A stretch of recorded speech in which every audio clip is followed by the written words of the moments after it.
नमस्कार प्यारे बच्चों, आज हम आपकी पाठ्य पुस्तक क्षितिज भाग 2 के पाठ बाल गोविंद भगत के बारे में पढ़ेंगे। पाठ के लेखक हैं राम वृक्ष बेनीपुरी। तो जैसा कि हर बार हम पाठ के लेखक का परिचय जानते हैं, तो इस बार भी हम राम वृक्ष बेनीपुरी के बारे में जानेंगे। ये उनका चित्र है। राम वृक्ष बेनीपुरी का जन्म मुजफ्फरपुर जिले के बेनीपुर गांव के एक कृषक परिवार में सन 1902 में हुआ था।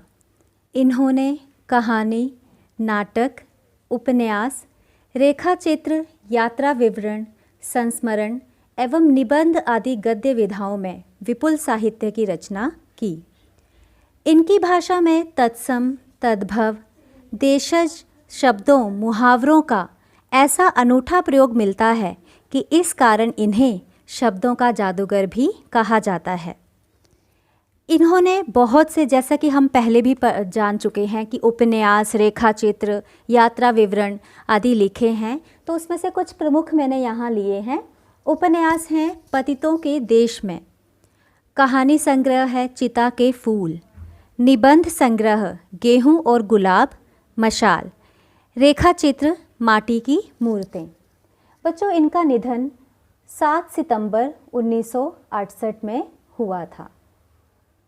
अब हम ज़रा पाठ के बारे में जान लें। यह पाठ एक रेखाचित्र है। सबसे पहले तो आपको ये पता होना चाहिए कि रेखाचित्र भी गद्य की एक विधा है। जिस प्रकार अंग्रेजी का जो शब्द है स्केच, यह उसका हिंदी रूपांतर है।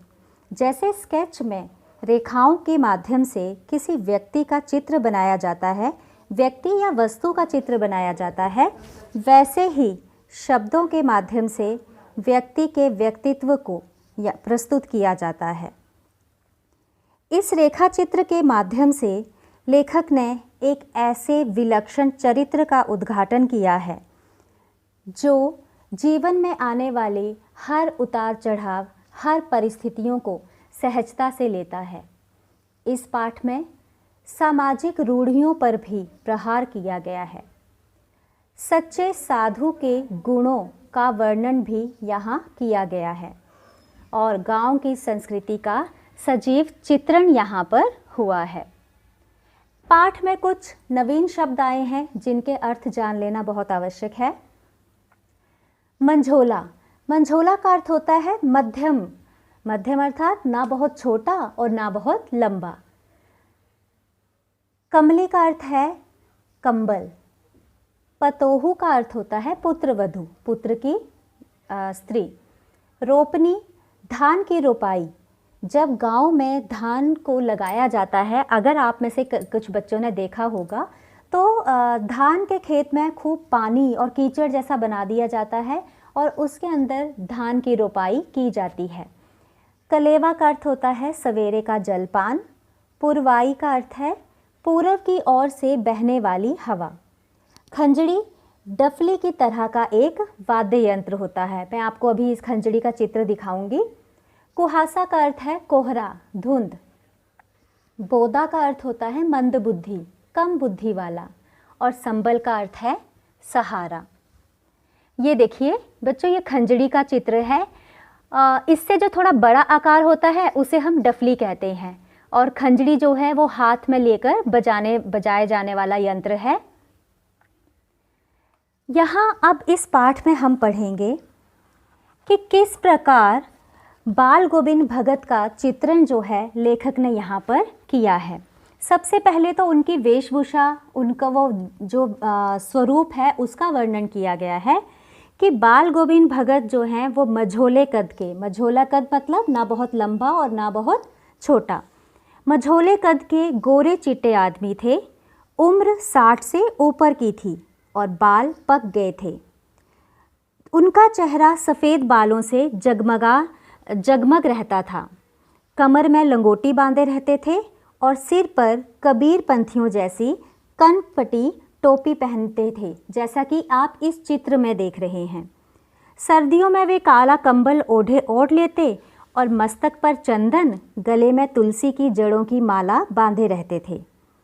अब यहाँ पर ये जो आपने अभी जो विवरण पढ़ा, ये बाल गोविंद भगत का शब्द चित्र है। आपको इसके आधार पर ये प्रश्न आ सकता है कि बाल गोविंद भगत का शब्द चित्र प्रस्तुत कीजिए, तो आपने उसमें ये सारा लिखना है।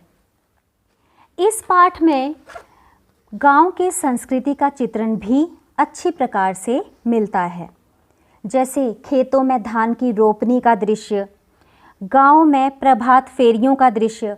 बच्चों, प्रभात फेरियां होती हैं सुबह सुबह प्रातः काल में लोग जो हैं वो समूह में निकलते हैं और ईश्वर के भजन गाते हुए निकलते हैं, उन्हें हम प्रभात फेरियां कहते हैं। तो प्रभात फेरियों का दृश्य भी हमें यहाँ मिलता है।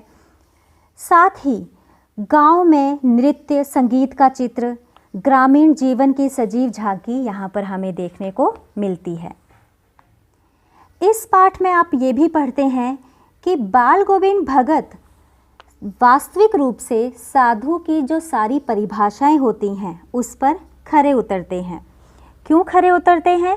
क्योंकि वे अपने गुरु कबीर को मानते थे, उनके आधार पर कभी भी झूठ नहीं, उनके आधार पर या उनके नियमों के आधार पर चलते थे, उन्हीं के गीतों को गाते थे, कभी झूठ नहीं बोलते थे और खरा व्यवहार करते थे। खरा व्यवहार मतलब शुद्ध व्यवहार, किसी से भी कोई ईर्ष्या, कोई कपट, कोई छल उनके मन में नहीं रहता था।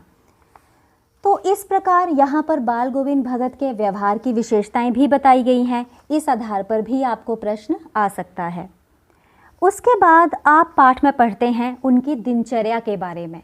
दिनचर्या मतलब रोज़ाना का जो उनका काम होता था, पूरे दिन में वो किस तरह से अपना दिन व्यतीत करते थे और रोज़ ही अपने दिन को वो उसी तरह से व्यतीत करते थे।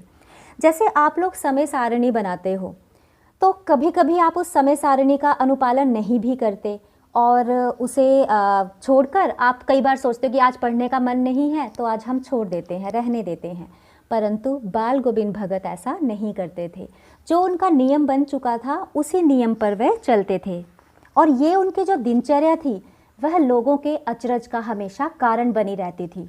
लोग बहुत हैरान होते थे कि ये किस प्रकार से रोज़ाना अपने इन नियमों का पालन करते हैं।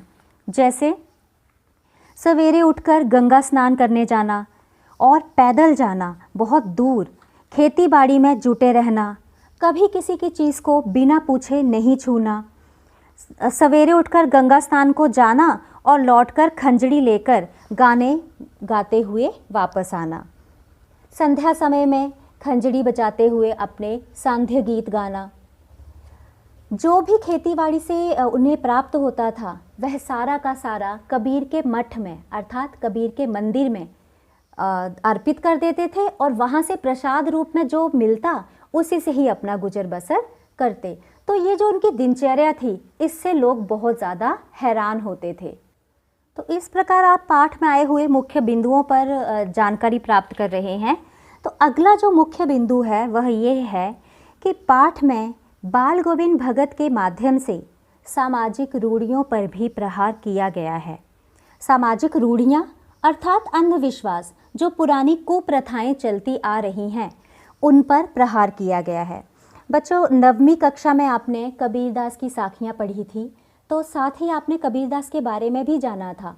तो आपको बताया गया था कि कबीरदास ने सारे अंधविश्वासों, वह चाहे किसी भी धर्म में व्याप्त थे, सभी अंधविश्वासों का उन्होंने खंडन किया था।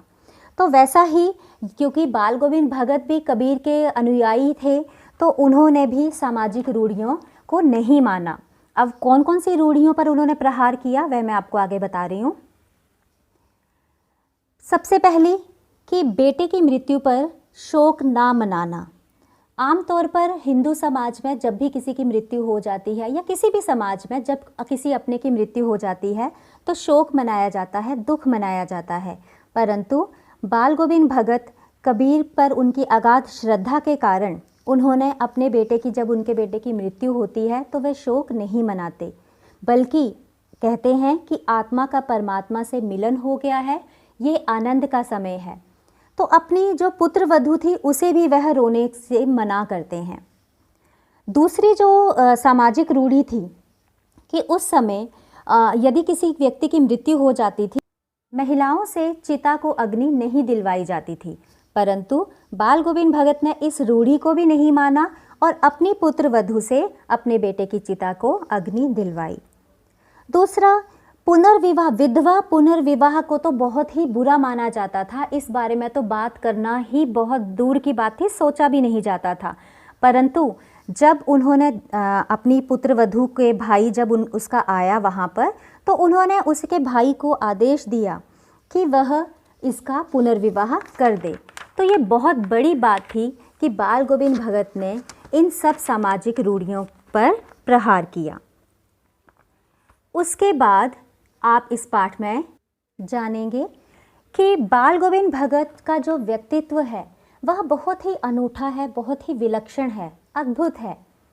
पूरा दिन वे अपनी जो गीत संगीत इसमें गुजार देते थे, लोगों के साथ बैठकर उन्हें आप इस चित्र में भी देख रहे हैं कि किस तरह से वो अपने मग्न हैं, खंजरी बजा रहे हैं, लोग साथ में गा रहे हैं और कबीर के भजन वे गाते जा रहे हैं। तो एक दिन ऐसे ही उनकी दिनचर्या बीतती गई। उन्होंने अपनी दिनचर्या को बिल्कुल भी नहीं बदला। एक दिन बहुत बीमार थे, परंतु फिर भी गंगा स्नान के लिए गए और अंतिम दिन संध्या गीत गाया और वही उनका अंतिम गीत था और इस प्रकार उनकी मृत्यु हो गई।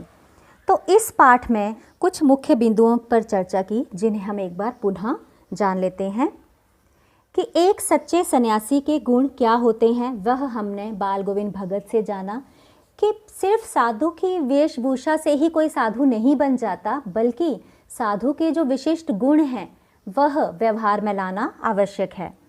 दूसरा, हमने बाल गोविंद भगत की विशेषताओं को जाना, व्यक्तित्व की विशेषताओं को जाना।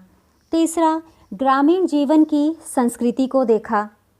चौथा और मुख्य जो बिंदु है वह है सामाजिक मान्यताओं को ना मानना, जो पुरानी कुप्रथाएं हैं उनको ना मानना। आप लोगों ने ये सब जाना।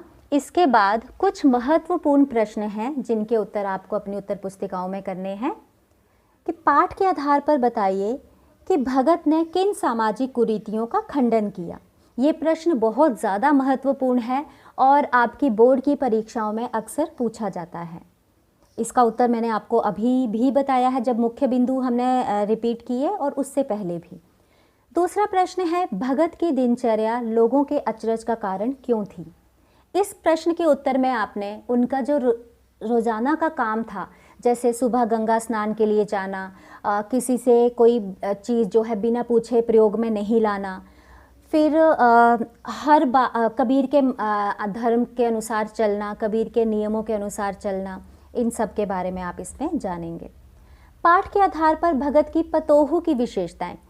बच्चों, पुत्र वधू की विशेषताएं यहाँ पर मुख्य रूप से यह हैं, ये आप जब पाठ पढ़ेंगे तो आपको बहुत ज़्यादा स्पष्ट हो जाएगा कि जब भगत अपनी पुत्र वधू के भाई को आदेश देते हैं कि इसका पुनर्विवाह कर दिया जाए तो वह जाने से इनकार करती है, क्योंकि उसे अपने ससुर यानी बाल गोविंद भगत की चिंता थी कि अगर वह भी चली गई तो उन्हें कौन पूछेगा, उन्हें 2 वक्त का खाना कौन खिलाएगा।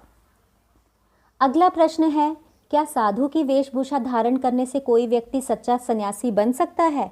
इस प्रश्न का उत्तर आप अपनी समझ से ही देंगे, क्योंकि हाँ आपने ये पाठ पढ़ा। तो मैं आशा करती हूँ आपको ये पाठ समझ में आ गया होगा। धन्यवाद।